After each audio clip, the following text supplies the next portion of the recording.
The Mayo Experience. That Mayo Experience. That Mayo Experience. That Mayo Experience.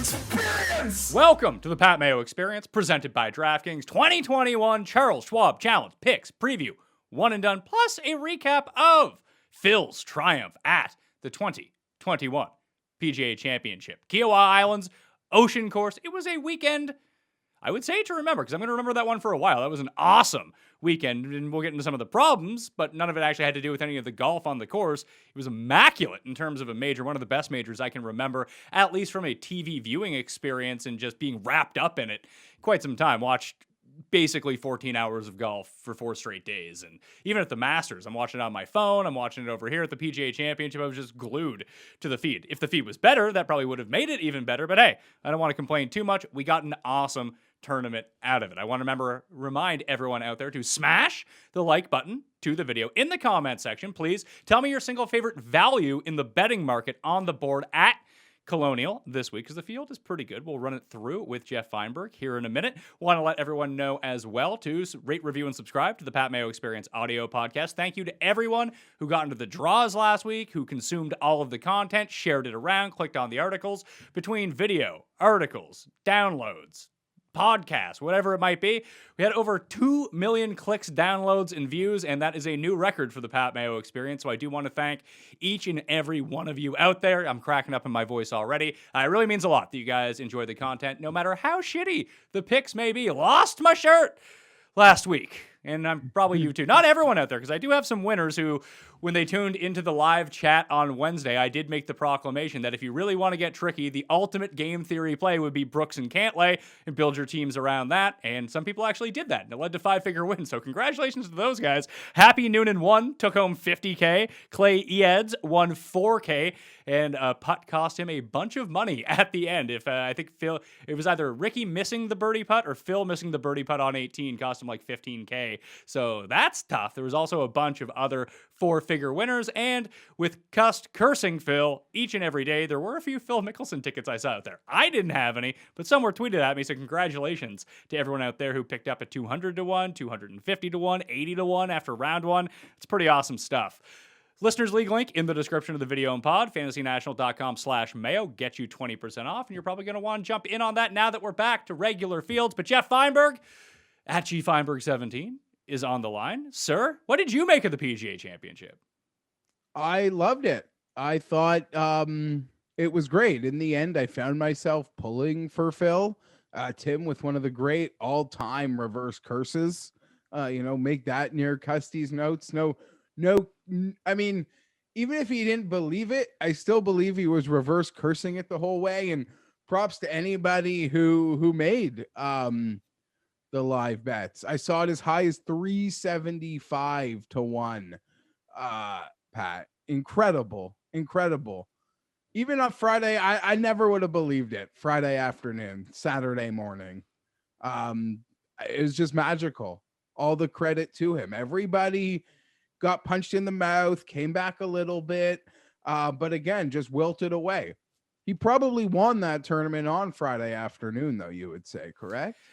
Maybe. It's just his iron. I mean, his tee to green was first, obviously, in the field. He's like the short game and the irons, and just the ability. Obviously, he hit the longest drive of the day. I think it was on number 18, or no, on number 16. With the wind finally at his back. But just his ability to not get himself into too much trouble off the tee and let the rest of the game take over was not something I saw coming. I'll put it that way. Yeah, I don't know. There were countless times. I mean, he has the 2 water balls quickly on the back 9 on Saturday. And you think, okay, now it's going to happen. It never happened. He just kept barreling on. I don't know. It was absolutely incredible. And you look at that leaderboard. It was so strange in many ways. I mean, look at how well Padraig played. I think you really could have gained a lot by ignoring Rory and looking at that 2012 leaderboard. Granted, the sample size is small. It's certain we're going to be back at Kiowa Island. So I don't know. I think it's, I think we can take a lot from this one again. The oldest major champion ever on the longest, tee sheet major champion course ever. What sort of simulation are we in, Patrick? It's funny you mentioned what is going on, man? The rest of the guys after Rory on that leaderboard, because we kind of spoke about it. It was like feisty Euros were the guys after Rory. And then you see Harrington, Lowry ends up. Louis, obviously not a European, but he's also an international, another older player. But just the similarities between that leaderboard and guys that have won both the Open Championship and played really well in Phoenix. It was essentially the Waste Management Open leaderboard. If you just took the best collection of guys who played there over the past 5 years.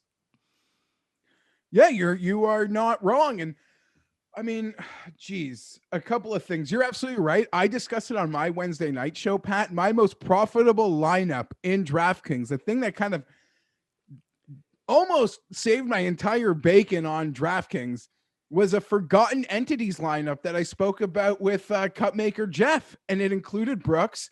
It included Cantley.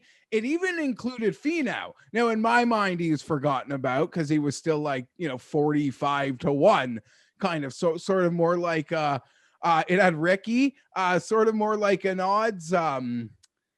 Just like if we were in January, like this lineup would be amazing and I wouldn't be able to make it, but I'm making it right now. Sadly, speaking of forgotten entities, it didn't have the absolute forgotten entity in Phil. And I don't know, man, that week's going to live forever. Sometimes history is in a sad way, lives forever. There are landmark moments that live forever that just will always represent sadness. I'm not talking about sports. I'm just talking about, life tragedies or world tragedies. But then there are moments that will live forever, weeks that will live forever, weekends that will live forever, in the most positive ways imaginable. And that is one of them, from an outside of a personal standpoint. And if you're like my buddy or one of the many others that hit an absolute monster, then yeah, it's going to live forever in other ways as well. And who knew Brian Gay was the table setter, Pat? Who knew he was the table setter for Westwood at the finish line 2 weeks in a row? Stuart Sink, now Phil Mickelson. I don't know. I mean, geez, I can't believe we're here. Sky bet him at Wells Fargo, Mail Media, FTM Bet's very own Skylar Hoke, bet him at Wells Fargo. I was all about the top senior at the Masters. That was fun. And at the Wells Fargo, you saw that interview. He's like, listen, I'm playing better. I'm feeling good. I can't keep my concentration. I cannot keep concentration on a golf course. And then when he last won, it was a Pebble in Mexico. Before Mexico, he was going late in that tournament in the lead up ones. He goes, I get so nervous contending now. Like, this is so weird. I can't believe that was happening. So I'm having those thoughts. Like, is he struggling with his concentration? Like, how nervous is he going to be? And he just kept chomping and was a stone cold killer behind those frames, man. And magic. So yeah, magic. There, I said a lot. Yeah, it wasn't just the crowds following him up 18. It was a really great moment to see, except for when they tried to trample Phil at one point. I was like, good Lord, man, this guy is 50. At least let him get to the green. You don't want to end his career before Brooks he goes didn't take too kind to it. Well, Brooks said that people were running into him and hurting his leg. The good thing for Brooks is that Phil won, so that the story is Phil.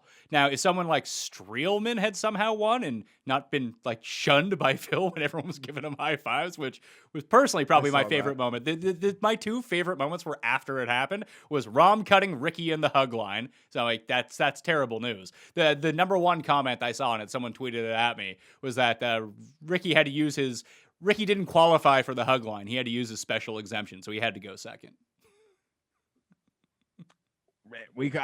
I'm glowing about Ricky too, man.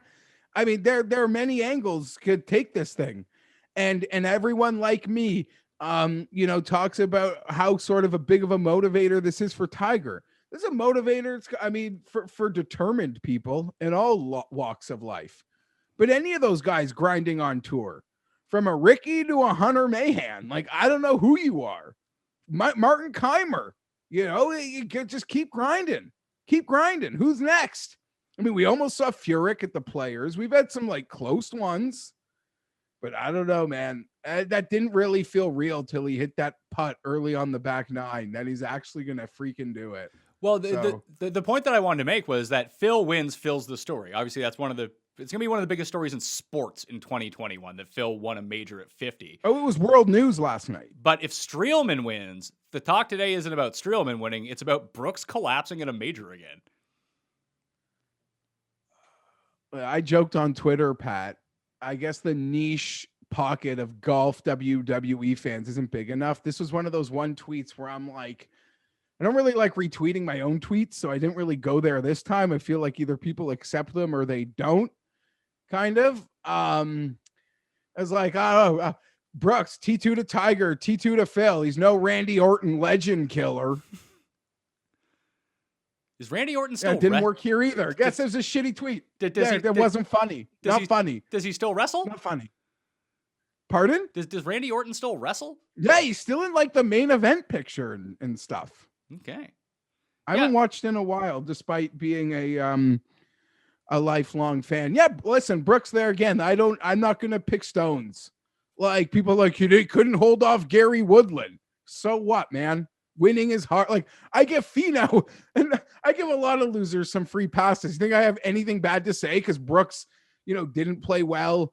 Like even last year at the PGA, who cares? The guy contends. He's amazing. The only peace of mind I probably got out of the weekend was that we're celebrating the Monster Phil tickets, and I don't have to feel like a moron for not taking the 50 on Brooks. Yeah, I mean, we still should have taken the 50 on Brooks. That was the bet, and the only reason that we didn't take it was a losing bet, obviously. But the only reason that we didn't take it is because we made it at the Masters, and it turned out so poorly for us that we just threw it off to the side. Like if we hadn't have bet him at the Masters, we would have bet him here, and that is the stupidest way to gamble. Hence why the two of us did it. Yeah, and whatever. No one's watching me for winners at the moment, Pat, but 50 is the magic number because even someone's like, you'll never see him at 50 again. I'm like, we would have thought that when he won Waste Management at 50 for us, Super Bowl Sunday. So full credit to Brooks. I don't know, a lot of great stories, right? From Padraig to being the top guy, Ricky exemption into a paycheck, into hopefully maybe some life. And as silly as it sounds, Pat, like Ricky, for all like there's a lot of jokes that can be made about Ricky, but I think for even at the time where he was considered a higher end player, he was one of the more feisty American players that you would have maybe said could work here. Because he, when we see it at Open Championships, he's not like one of those guys that gets discouraged in the wind per se. But it was great to see. I wish he hit that putt on the last to keep a top 5. Rahm and Finau just do nothing and get their top 10s in majors. And Zalatoris, he's like the safest placing bet in the game. Louis should have won. I still kind of feel that way. Nothing to do with bets. Yeah, it's funny. Louis probably, like when I looked at the Saturday stats. Another one right, pal. I looked at the Saturday stats, and my heart said I wanted Phil to win. That's a great story. None of my guys, unless Casey made some sort of heroic run, and being the guy who lost the most strokes putting inside of the top 10, then that's classic Paul Casey. At least Phil opens up the door that Casey now has another 8 years of coming in 4th at the PGA Championship. But my guys just weren't making a run. Zalatoris, I felt, was going to be the guy if he went low because he was out a bit earlier, then the wind picked up and destroyed everyone at the top. Obviously, that didn't happen. But it was either hole 13 or 14, both Friday and Saturday. He absolutely mangled it. And if he doesn't, I think he 4-putted it once and 3-putted it another day, just the same hole back to back. Like he doesn't do that, like he's there. So it's another top 10 at a major for Will Zalatoris. So that's 3 in a row now, US Open, Masters, and PGA Championship. Like it's funny because his resume right now is starting to look like Xander's did when Xander first broke onto the scene. It's like he doesn't have the win yet, and obviously Xander has 4 now. Xander's resume up until last week, I don't know, it's still but amazing. But before Xander became like Xander, who's 20-1 every single week, it was Xander was Finau.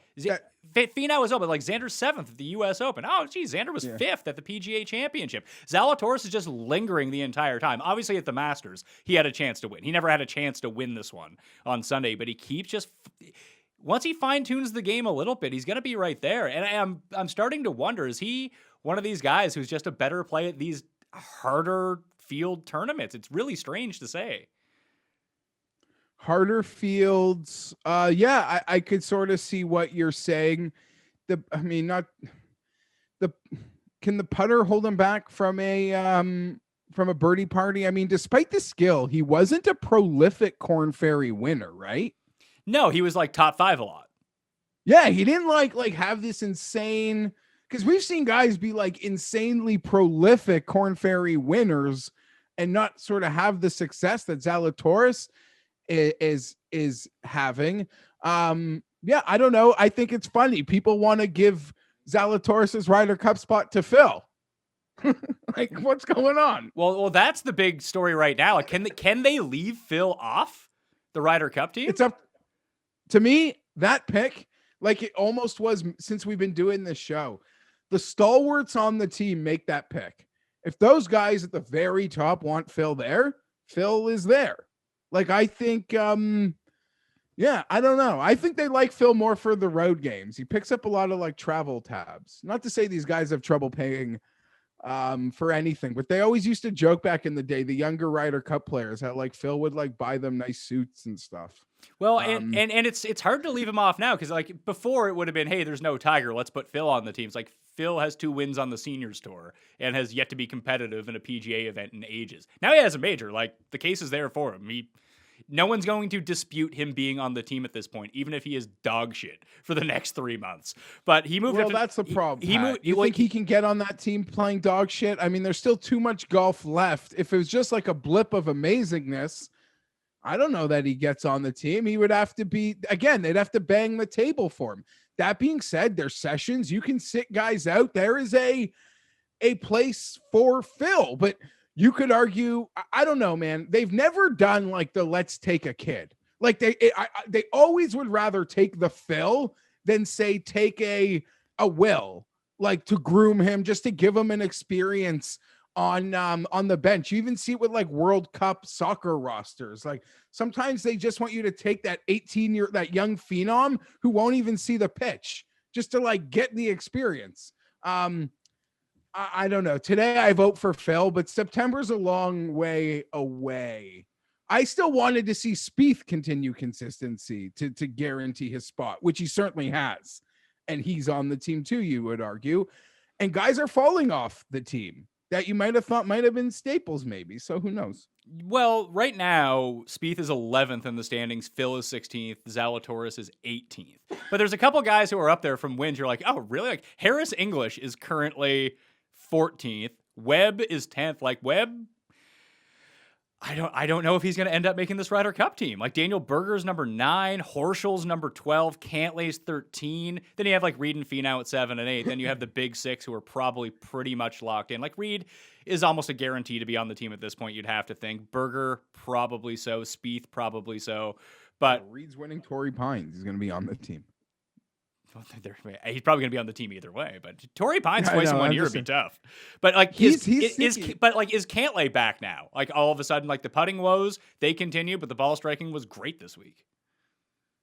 Let's be fair to Patrick Cantlay. Like, golf is hard. It was what, 3-4 events? Like that was clear. I'm going to assume, I'm not saying he's going to be great the next event he plays, but I think when, like, in a year from now, we're going to be laughing about, do you remember how he played in like March through April, like April through middle of May of 2021? He's going to do enough. I don't see him bottoming out. No, I don't think so either. But just like the struggles that he had, and one of the reasons that it became so pronounced with Cantlay is because he was a favorite at some of these tournaments where like, oh, hey, I really like his chances this week. And then he doesn't play all that often. So it just seemed like the stretch was longer than it was because he got knocked out in the knockout stage of the match play, but he had played really well that week. I think Harmon ended up winning that group. Like he came 15th at the Genesis after 2 close calls at Amex in Pebble Beach. And that was, when was Riviera? Wasn't Riviera like middle of February?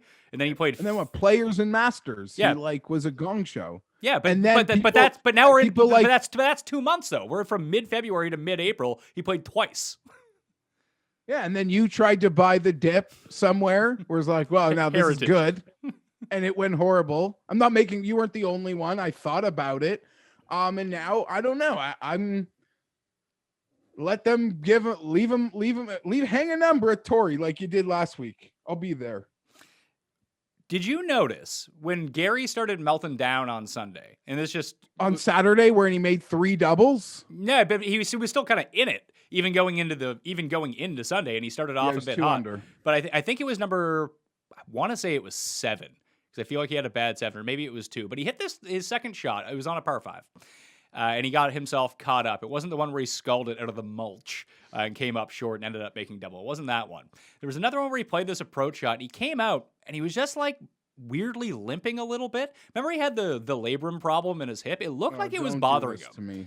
But he recovered fine. Like, I didn't notice it the rest of the day, but I even went and rewound it this morning just because I had it recorded to go back and watch it. And there was like a 2 or 3 hole stretch out of the gate yesterday where it looked like he was just limping around a little bit. Now, it could be nothing. It could have just been an awkward angle that he was walking on. It just made it look that way, where one foot was higher than the other because it was a slope. But it's something, if you weren't watching closely, you probably wouldn't pick up on. But I just wanted to throw that out there, considering that we have Gary Woodland U.S. Open futures. Yeah, big ones, right? Yeah.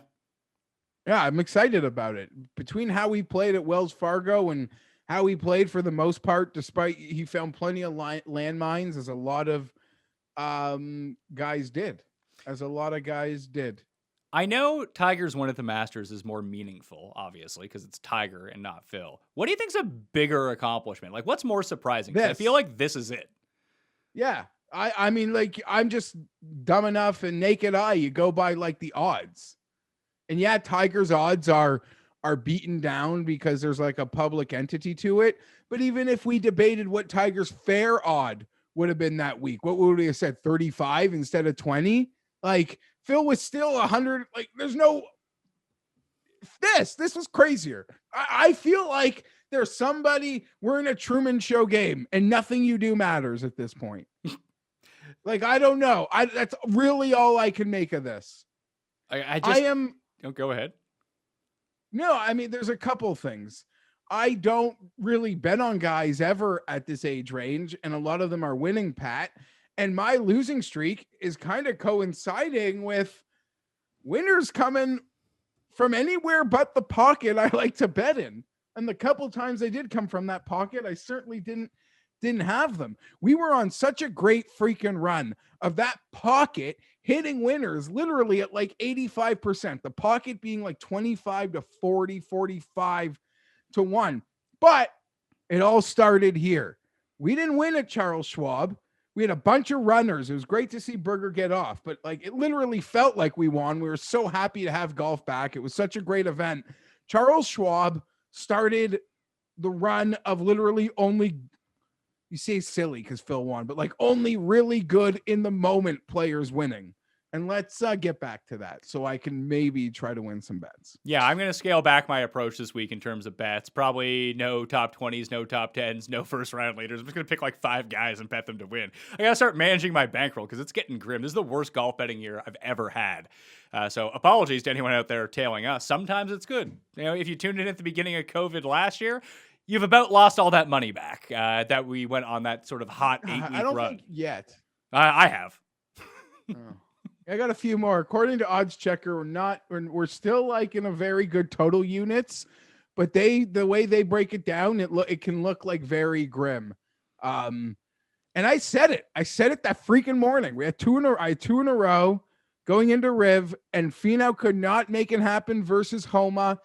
And I'm like, my dark clouds. I called it. I'm a loser. I spoke it into existence. And it's goddamn here.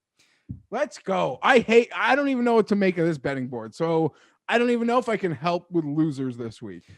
Fortunately, Sky and Tom have us covered in the European Tour Picks and Bet Show, where they were giving out winners. We were tailing them and winning money with them. I hope all of you do too. That show comes out Monday evening on Mayo Media Network.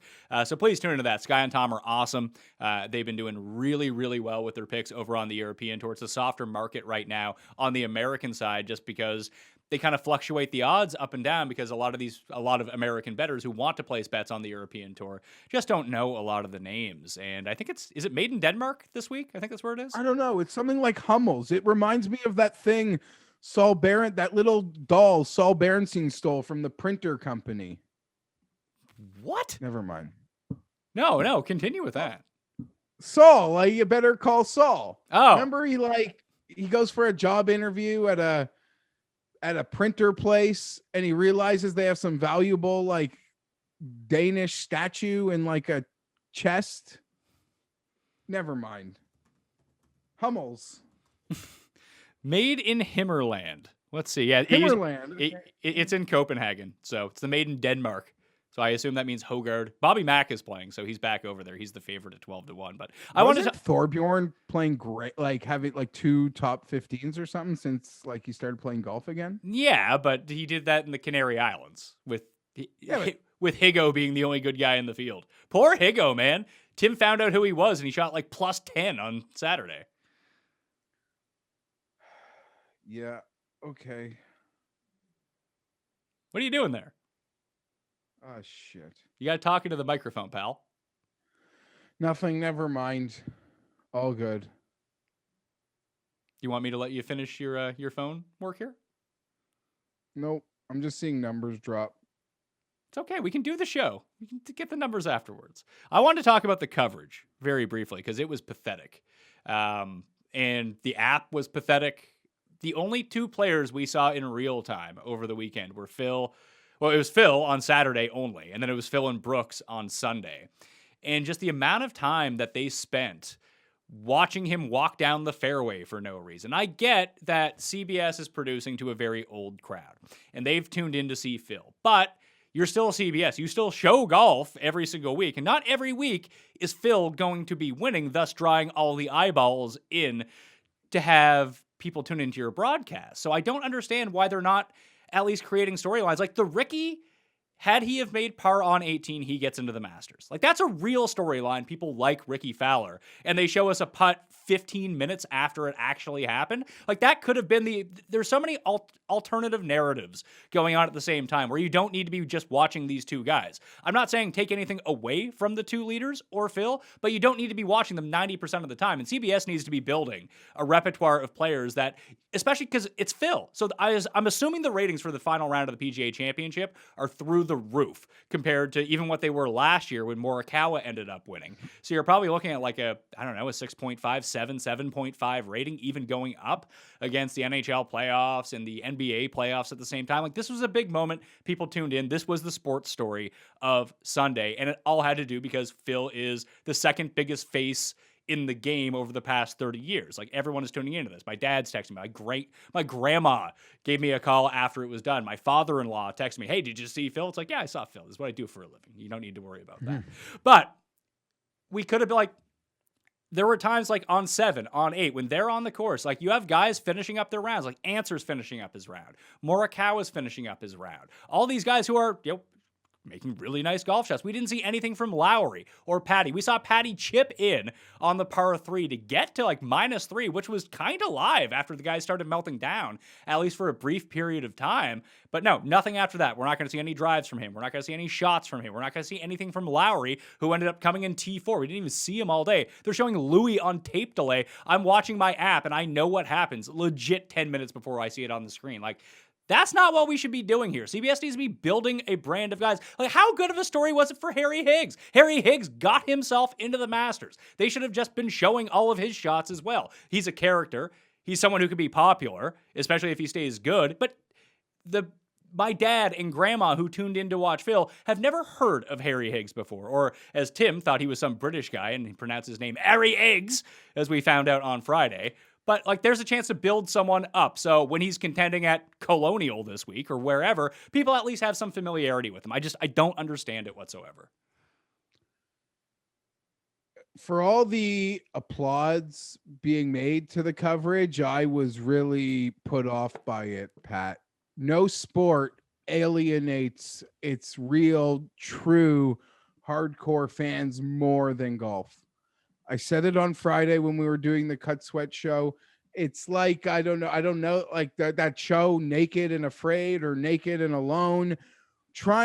This coverage is literally like leaving your house without your wallet, keys, or cell phone. You feel naked. You feel nothing.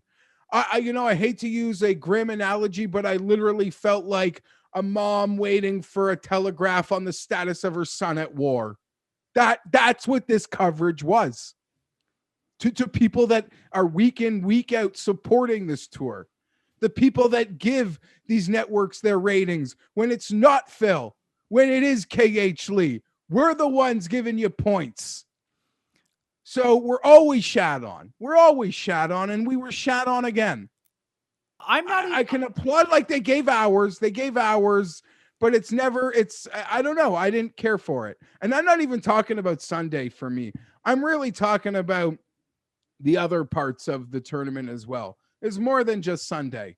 I mean, they're showing guys are like a hole and a half ahead, and we're seeing shots. And from a tour perspective, as I brought up on Friday, you run these ads for responsible gambling, for safe gambling. You want to get into gambling? Well, it's great that Bet365 has access to the only real-time shot tracking. That's great. That's great for 365. That's great for fans who are using 365. But it's wrong. It should also be available somewhere else, not attached to a betting board for your other fans who don't want to have to stare at a betting board or who feel uncomfortable staring at a betting board. It's not right. It's wrong. And there's the point to it as well that most people didn't even know that the Bet365 because they have the IMG feed, that they're the ones who are the fastest in real time for both Euro and PGA almost at all times. But it's about similar with the regular PGA app week in, week out. Like the fact that the PGA app wasn't able to produce the same sort of live coverage in terms of their shot tracker, and that most people didn't even know this is where you went to go get it. Because why would they know? Because this is a sports book that's available in 2 states, I think, in the US. It is the least responsible, pro-responsible gaming thing you could possibly do.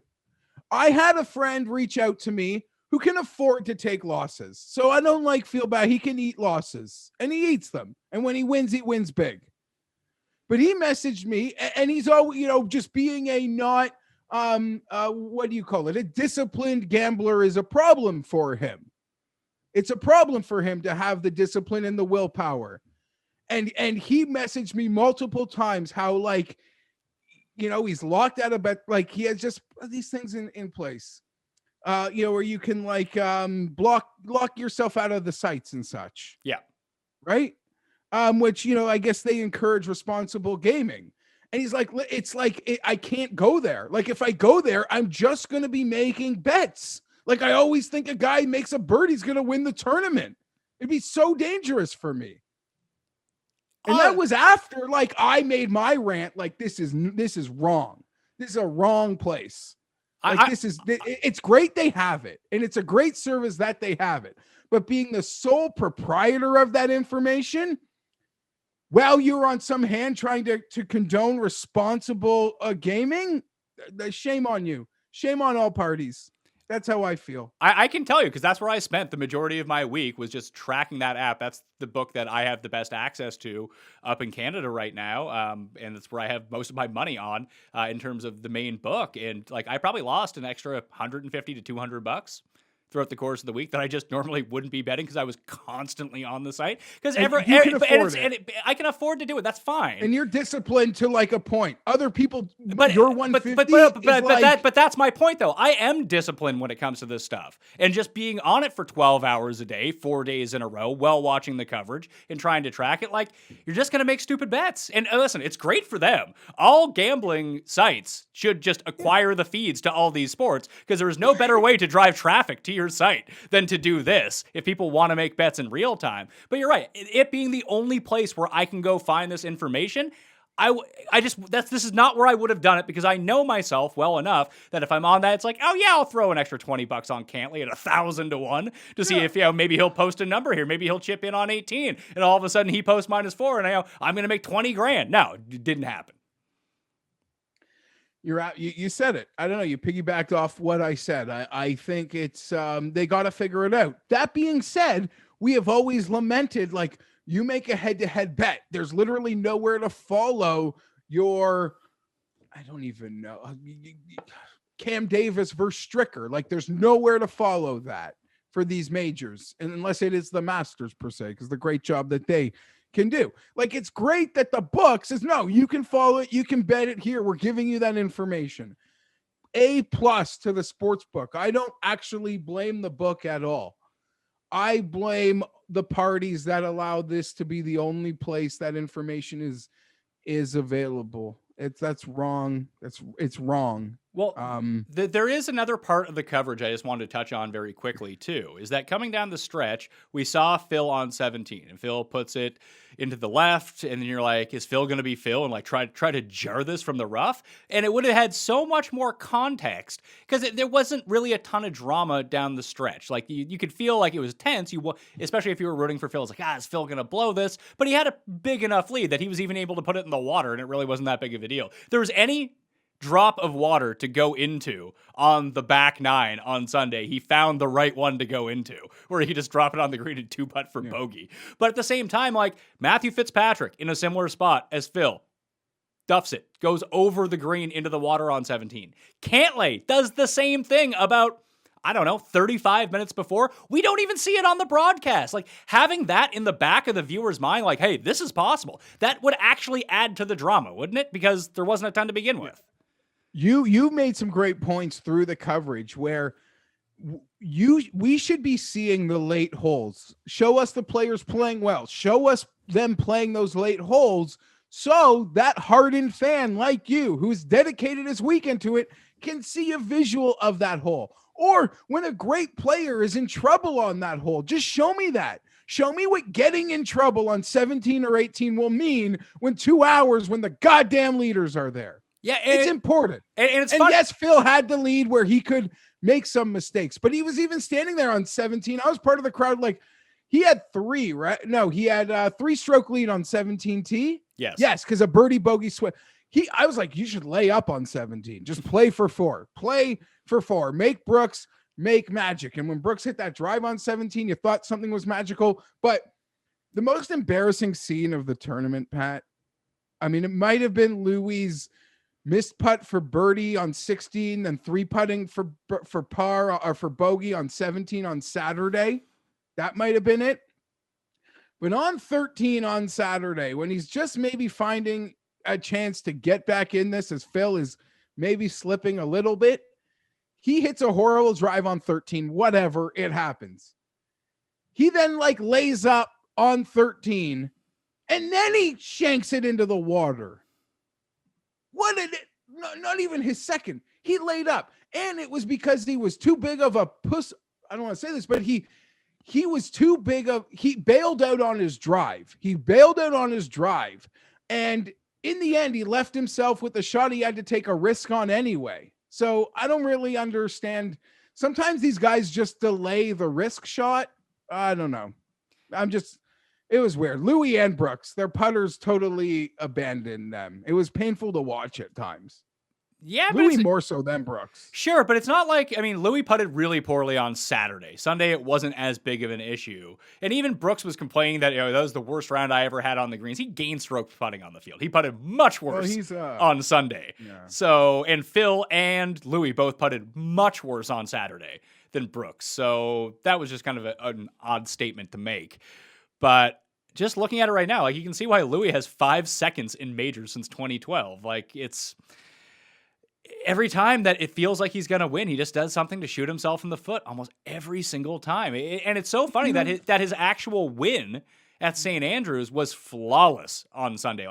He dominated Casey that Sunday, but there is one thing I wanted to mention, that you talk about the 17th, the par 3.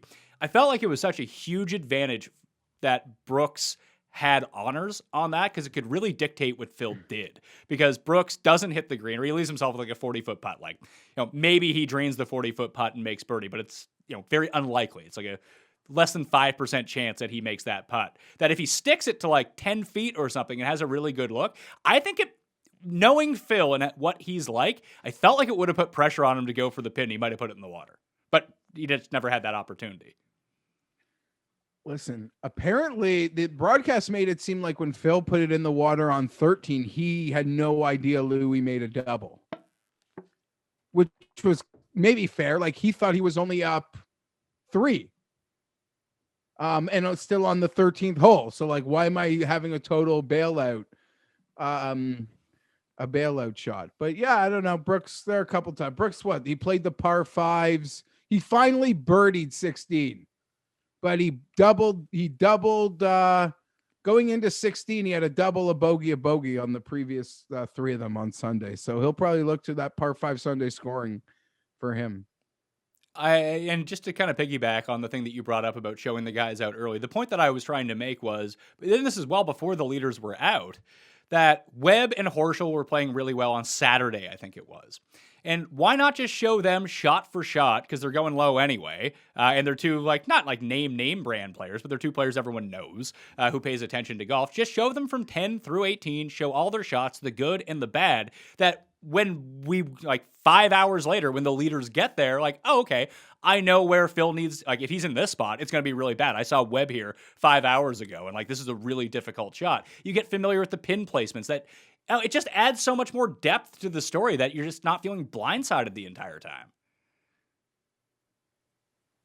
Yeah, you're 100% right. Again, the naked and alone is what this coverage is like.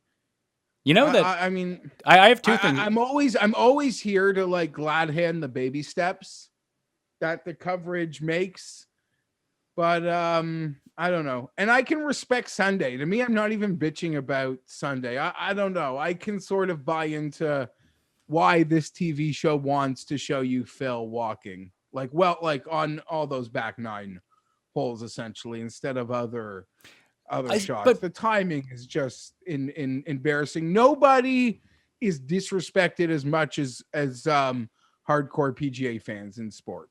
Nobody. There's not a fan of any league or sports entity around that is cared for as little as we are. Charles Schwab Challenge.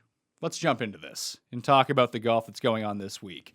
So we're back at Colonial. This was the scene of the crime, Geoff. Post-COVID hiatus, everyone and their friends, they all came out to Colonial. It was where the restart happened. Obviously, Berger won, beat Morikawa in the playoff. Good kickoff to the Custies, too. One forgotten one that we didn't go through at the Custies was Tim proclaiming it over for Morikawa, and he missed like the 2-foot putt to lose to Berger in the playoff. It was either to force the playoff or it was in the playoff. No, I think it was to extend it, to be honest. What was it? Yeah, he's definitely making this. Yeah.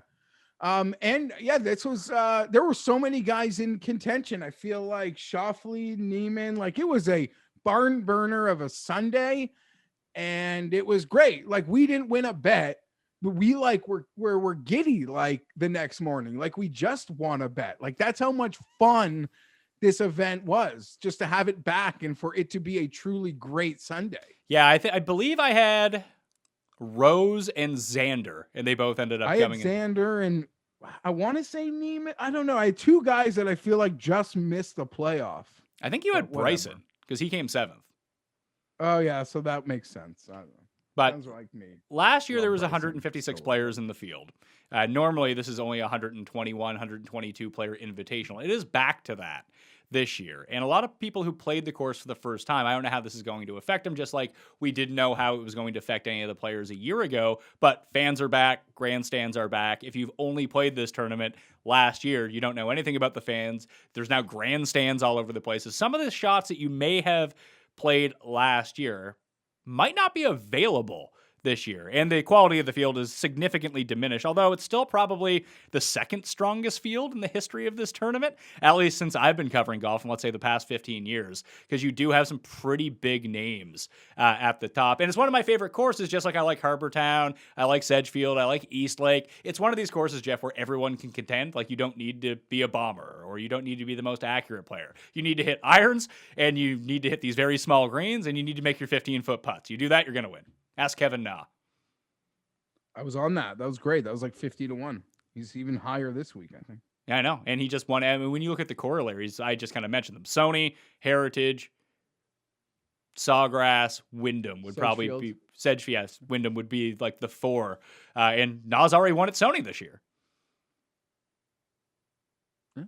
So the odds you've already seen this. I tried to guess what the odds were on Sunday's show when I did the research. If you want to know like the stats behind this course and who projects out well in terms of the modeling, tune into Sunday's show on Mayo Media Network. Subscribe to Mayo Media Network as well.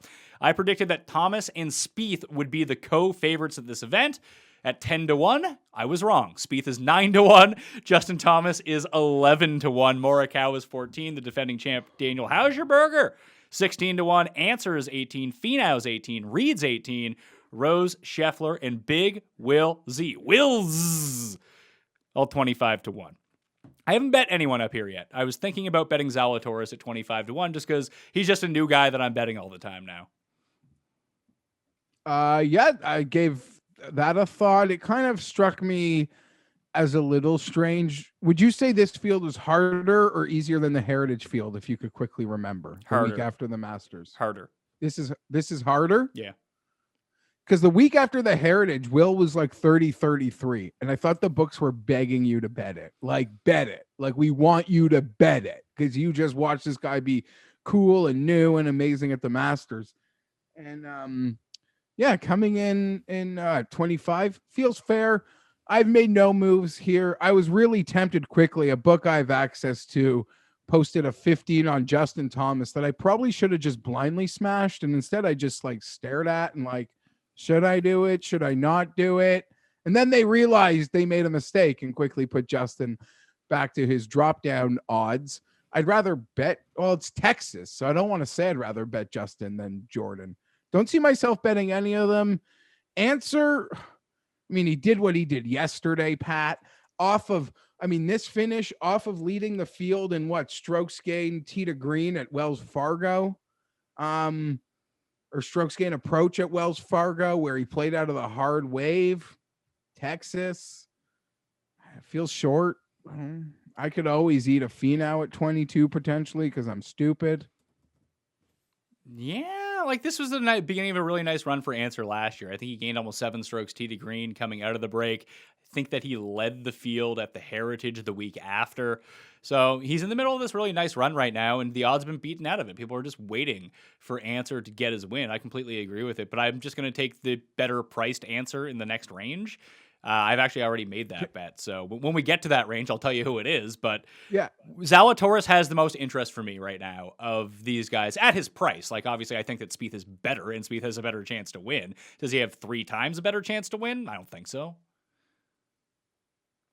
Yeah, I could totally see that. But I had 25 of those. Like, I'd rather Will than Connors or Scheffler, who at least I'm seeing him with. I would say, let's say Answer shot 3 under yesterday. I mean, what's his odds? I still think it's 25-1. Yeah, I think he's 25 50-1 to win them. He was 50-1 to win the PGA last week. Yeah, I think that he should be. He shouldn't be 18-1. He should be 25-1. Rose is the one who is supremely overvalued. Do you know? I know Rose has won here before. He gained 11 strokes putting at the PGA Championship. That's the only reason he ended up where he did. What number are you seeing on him? I missed you mention him. 25. Yeah. Yeah, I would say shop that number. Well, do whatever you need. Yeah, I could see where you're going. For me, I mean, I guess just because these are guys that I have bet a bit. Well, geez, there's more here. We didn't even mention Patrick Reed. I don't want him to win before Torrey Pines though. But Finau or Zalatoris? Answer. If I made a move, and I'll probably end up betting one of these guys. I'm not going to lie. I like starting my card in the 20s. And obviously these two courses don't have a ton in common. Do you know who led the PGA Championship in strokes gained approach by over 3.5 strokes? Shit. I knew this yesterday. He likes to party. He likes Martin Laird? Martin Laird. Yeah, 11.7 strokes gained approach. Beat Zalatoris, he and Charlie Hoffman both gained 8.2 strokes. Paul Casey and then Phil. That was your top 5 in strokes gained approach at the PGA Championship. Happy to see Charlie's. Chuck's already got my money this week. I thought the number on him was weak, to tell you the truth. But yeah, from that range, it's going to be probably Zalatoris or Reed, and probably neither. Maybe if Zalatoris sticks at 25, I'll probably end up betting him. Would answer at 22 do anything for you? No, I don't think so. If Answer's going to win at this number, then he's going to win at this number, and I'm going to miss it, and I'm okay with that. Yeah, I can't argue. Like, realistically, the guy who's best set up for this course is the guy who lost in the playoff last year, and it's Morikawa. Like, this is an optimal course for him. And he played great. Yeah. Couldn't putt. Couldn't chip or couldn't putt. No big shocker. Yeah, still finishes top 10. Yeah, that's what he does. He's Justin Thomas. Whenever they putt, they win. Yeah, I haven't made a move here. There are a lot of names that honestly entice me. I would say there are 4 of them in the. I mean, I see Answer above 20, but Answer, Reed, Finau, Will Z. I'll be betting one of those guys for sure, I think. Let's move to the next range. 25 to 50 to 1. Here we got Connors and Sungjae, Neiman, Horschel, Woodland, Hoffman. No, now we're out of it. There's only a few guys in this 25 to 50. So it's Connors at 28, Sungjae at 30, Neiman at 40 to 1, Horschel and Woodland 45. Those are the only 2 guys. I've made 2 bets in here, Jeff. I bet Connors at 28 to 1. I bet Neiman at 40 to 1. I'm all in on Neiman this week. I'll have that bet. Neiman 40 to 1.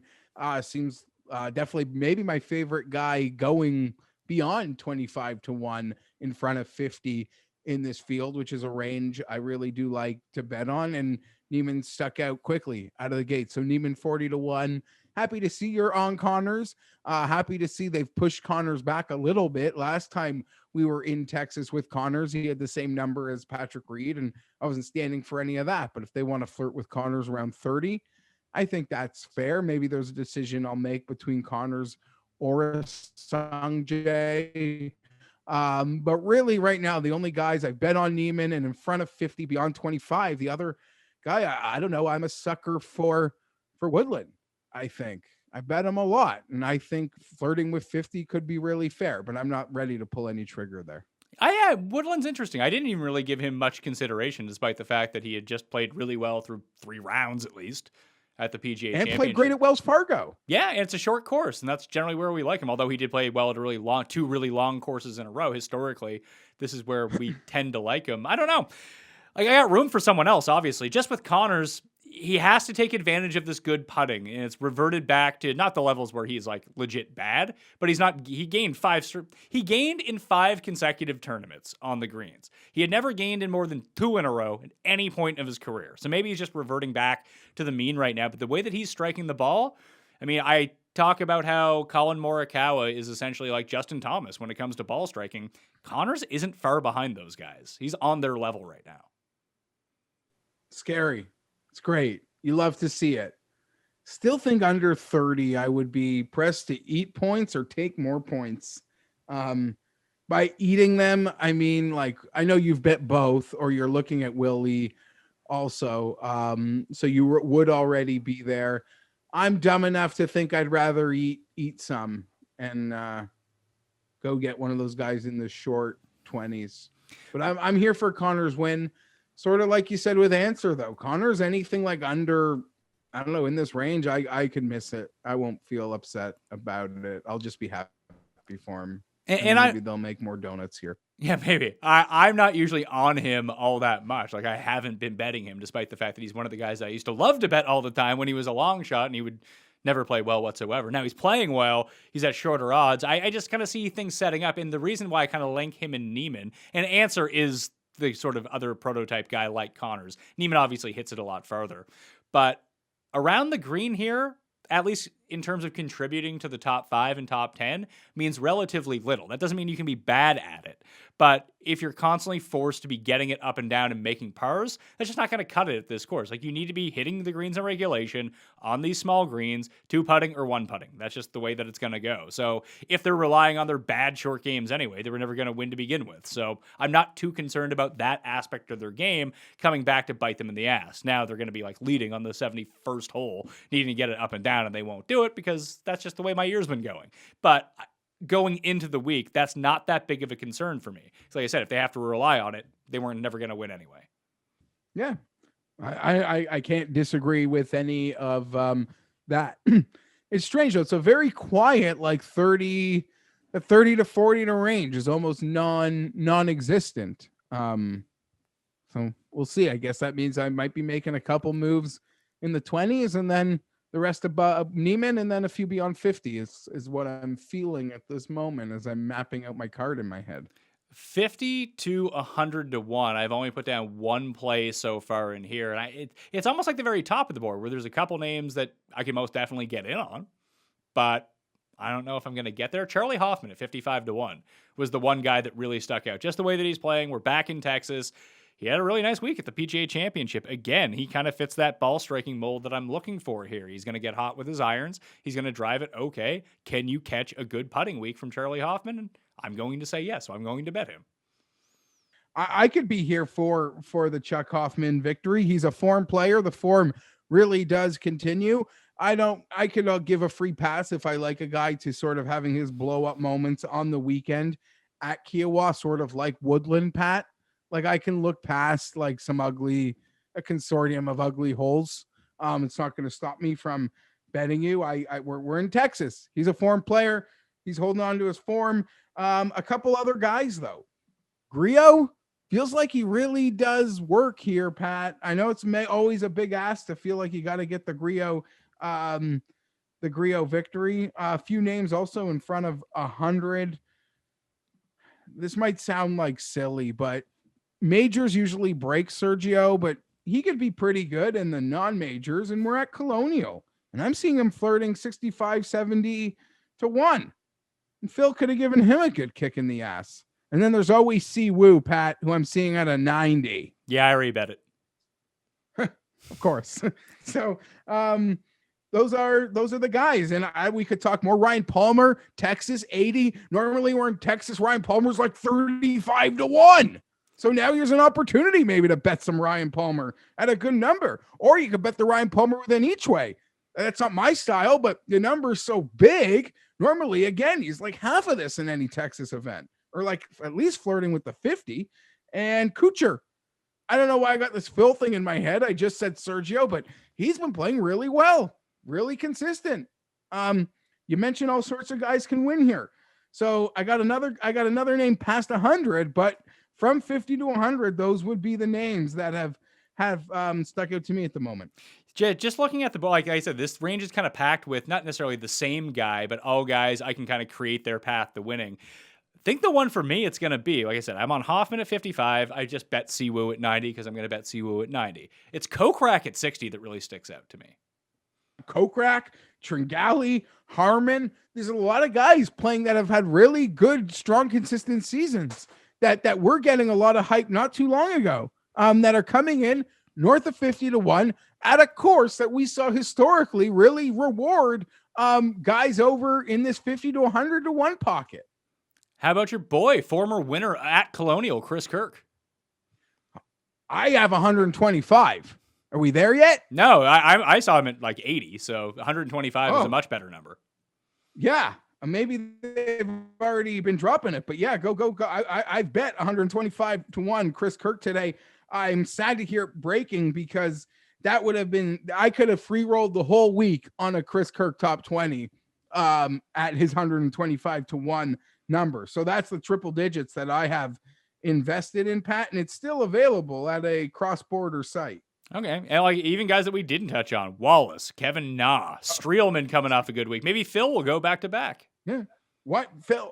Billy Ho 50. He kind of feels like the most forgotten good player in this field. I'm seeing Snedeker. You should line shop that if you're interested, because I'm seeing numbers all over the map for Snedeker, who's kind of finding some rhythm to his game. I don't know. I don't know how many bets I'll be making in this range, but it would be a shame. Do we have to bet Matt Wallace, Pat? I don't think so here. Maybe we do. I don't know, because I've been betting him so frequently, but the number seems really large, considering I think he had dropped to 80 at one point last week before the tournament opened.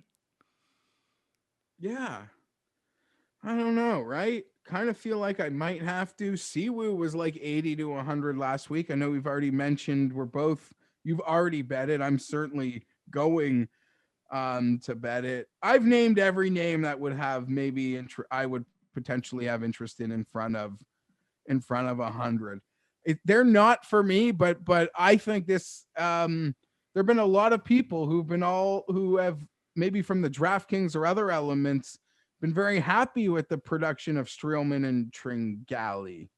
I'm not betting them, but the way they've been playing, I think a lot of people have been betting them and are going to be happy to get these numbers. Do you think that the back nine Friday broke Tringali? Oh, I don't know. The simulation gave Fowler his game back and took it away from Cameron. Let's talk about these 100-1 guys just very briefly. I only bet one of them. I see Gim staring me at 100-1. I'm trying not to let Gim hurt me anymore, but I'm probably going to bet it anyway. But I've made one bet. It's not Gim from above 100-1. Do you know who that player is? I want to guess. The fact that you're asking me to guess means I probably should know. Todd or Luke List?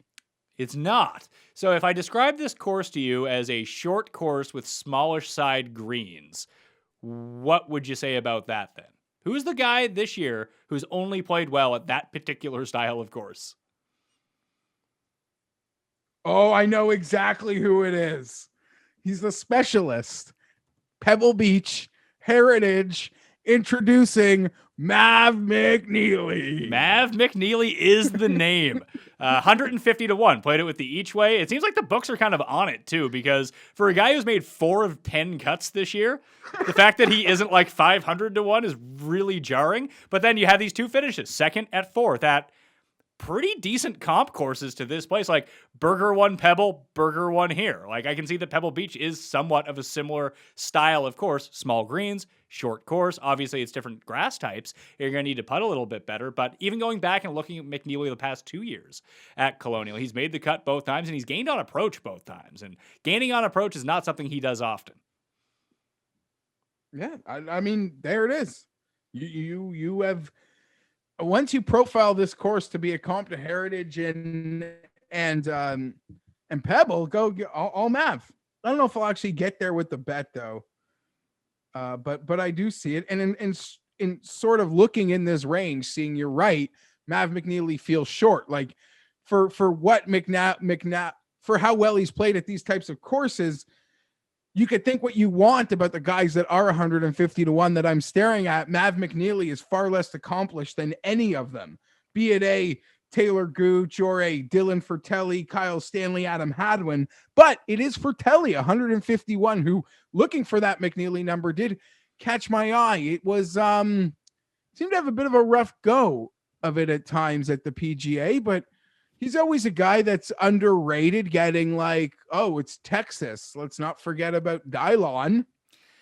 I guess so. I liked him at the match play, and he advanced from his group, but just like a single head-to-head game against him, that seems to be more of his format. I like him in head-to-head matchups. He's just so all over the place all the time. I can never really get a good feel for him. Like the week that he won was the most atypical Dylan Fratelli week of all time, where I think he gained like 14 strokes putting or something stupid like that. Okay. Wow. Are you going to be, which show do I need to tune into for the, Tom and Sky are going to break down. Oh no, they do the other tour. Sahith Tagala. Tigala. Yeah. It's like, isn't he some super kid? Oh yeah. I don't really know actually much about that. I tend not to jump on these players. Yeah, no, I'm not. I just seeing his name because there is a name. I'm going to say this name, having no commitment to betting him myself. But he was 300-1 at his last event, and he really peaked for a bit. And we've only lost 50 points if you're interested.